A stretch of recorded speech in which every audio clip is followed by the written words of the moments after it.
electric car. It is, Janine. And how do you like it? I love it. I love it. I drove a hybrid for 13 years, but this is even better. And I never thought I'd say that, but I just love it. How much does it cost to run? Expensive? No, it's not expensive at all, especially with the price of petrol the way it is at the moment. So I can charge this for $10. That's amazing. But what about your electricity bill? No, it doesn't. That must have gone up? No, it hasn't at all. That's what people think, but it hasn't. It's like running another beer fridge in your garage, basically. And how long does it take to charge? Well, if I do it at home, I'm in my garage, I can do it overnight. So, 12 hours. And that gives me probably about 85% charge. If I do it on a fast charger, and the NRMA now is putting fast chargers all along the major highways. So for example, when we went to Orange, we recharged in Lithgow, took us 30 minutes, and then we went and had a cup of coffee and came back and it was fully charged. And how far can you go on one charge? All right, well, it depends on how you drive it. So the more you put your foot on the accelerator, the more of you drain the battery. And it also depends what country you're going through, the sort of topography, because if you're in hilly country, you don't get as many Ks out of it. But if you're driving around the city, about 265 Ks. That's amazing, but it must have cost a lot to begin with. Expensive? No, it's not. And that's, we need to sort of dispel that myth, because at the moment, with Matt Keane's subsidy in New South Wales, and he's one of the good Liberal people about climate change, we saved about $5,000. And if you take that off the price of the car, then it becomes easily in the range of a family car or a family SUV. I mean, there are much more expensive ones that you can buy, right up to $150,000. But this has got everything they've got at a much, much more economical price. But what I know is that you've got a plan that may as well put one of these in every household. Is that right? Well, I think we should go and talk about that. Okay, let's do that. Well, welcome, Janine, and thanks so much for giving up your time today to come and talk about one of the policy areas that I know you're really passionate about, you're really committed to, and that policy area has become much more critical since the budget, where $3 to $4 billion have been given by the Morrison government to support the fuel industry, and at the same time they've cut 35% off the budget of the clean energy agencies they've been trying to get rid of all the time they've been in power. So we really appreciate you being here today. But I think what we should do is we should acknowledge that we are sitting on First Nation people's land of the Daramiragal and Darug people, and we both pay our respects to their elders past, present and becoming. And they really knew a lot about climate change, didn't they? In terms of droughts and fires and floods, and probably we can learn a lot from them. So the Bradfield electorate that you're standing for is really named after Dr. John Bradfield, isn't it? And he was the visionary who not only, constructed the Harbour Bridge, but in terms of electricity, he was really the visionary who saw the need for electrifying suburban Sydney trains. Yes, David, and I think really that's an exciting thing because he was a visionary. He understood we had to electrify the railway system in the 1920s. And this was a really massive transformation of the whole transportation system. So this is what we need. We really are here now doing transformation work now, and that's what we have to do with the climate emergency. And of course, there are increasing numbers of Australians who agree with you totally. There's now 60% of Australians who think we need immediate action on climate change. And I know that you've been doing a lot of talking to the voters in Bradfield, either at railway stations or schools or shopping centres or whatever, and you said that they see that action on climate change is a fairly important issue too, didn't they? What did they have to say? Look, I've been standing outside every railway station in the morning and in the evening, and we have been deluged with absolute water bombs. People are drenched going to work. They can see the intensity of how the climate is changing. So, on a just a sheer of that, we've seen it. We've also seen during this time massive flooding in northern New South Wales, where we know people's lives have been at risk. For me, standing outside schools has been quite an emotional experience, because I've seen parents there taking their children to school, and I've had short conversations with them. And one of the things that we know about parents is that they only have one agenda, and that's the safety and well-being of their children. So climate change is a really big issue for the parents of Bradfield. Right. And I mean, but what I believe, as well as you becoming really passionate about those voter concerns, you've actually found a new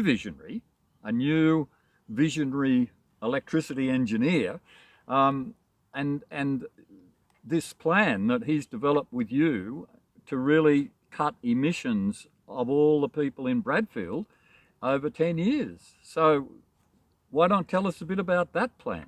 Look, I've been really privileged. In my campaign, we've been running a lot of expert webinar with guests, and one of the ones that we've spoken to is Saul Griffith.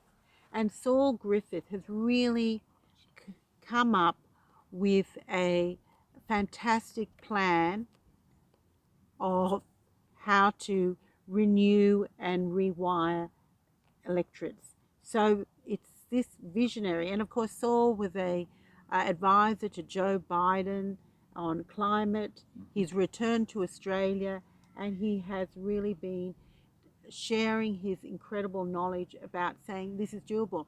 And the great thing is that when we did speak to him, he said, look, Janine, this is easy, we can do it. So let's get a plan to renew Bradfield.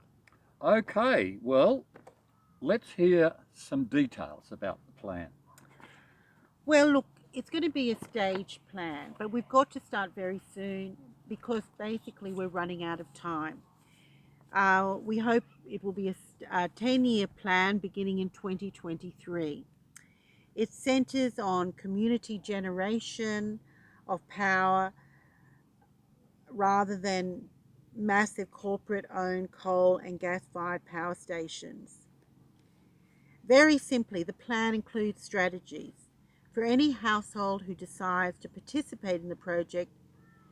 They will be supported during the 10-year period to install solar roof panels, to install a battery to store electricity generated so that they can power the household, and an electric vehicle and charger.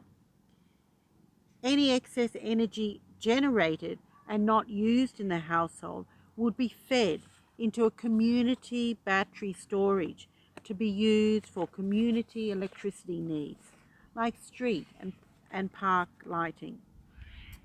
That's an amazing opportunity for the people of Bradfield to be able to cut their emissions, isn't it? To go electric. And your plan just doesn't stop with households though, does it? It goes wider than that. Look, we want to extend that. We want to make sure every school, every community hall, every public building, every theatre, shops start putting solar panels on their roofs and generating electricity that can be fed into a community located battery, which will then in turn run the lighting that we need for parks and for streets.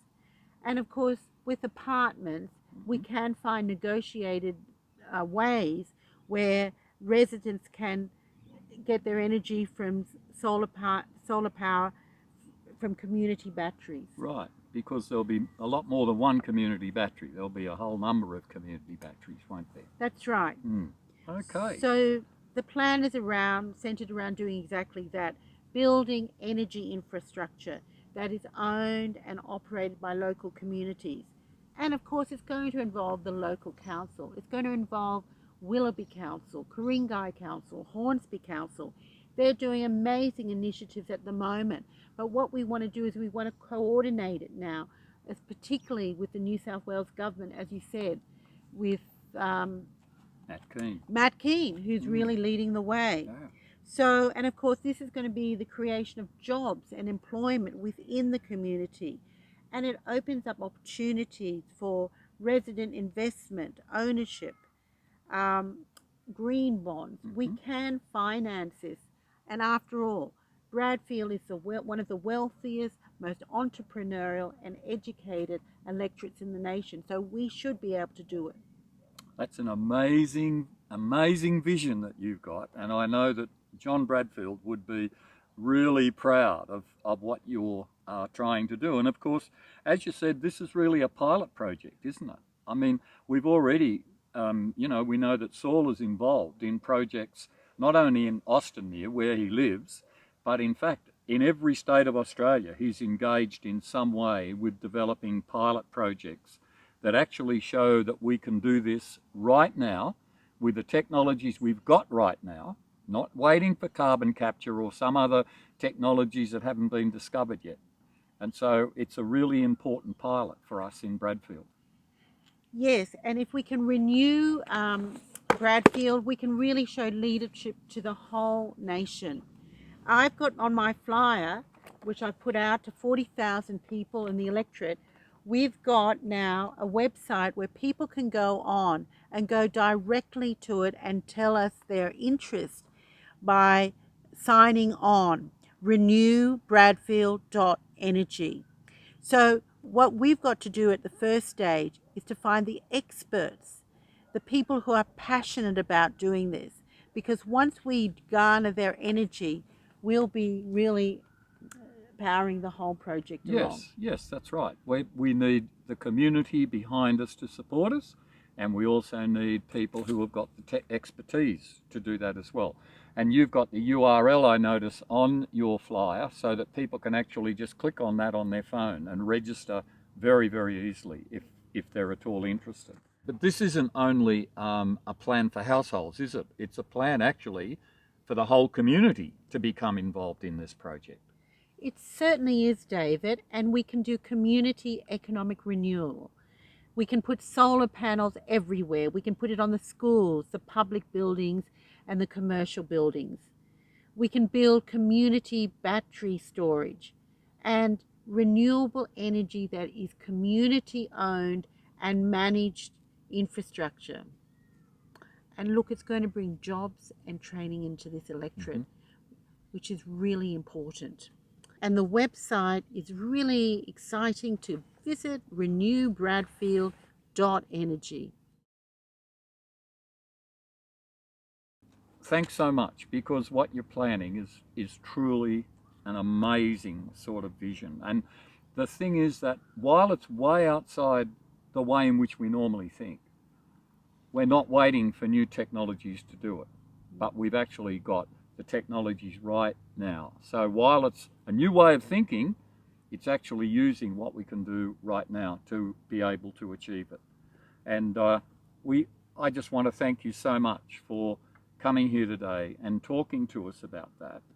And I know that this is going to be available on the website, and it's also going to be available through your newsletter as well for anybody else who would like to know more about it. So thank you so much for being with us today. Thanks, David, because guess what? Bradfield can do it, we can do it now. Right. Thank you. Thank you.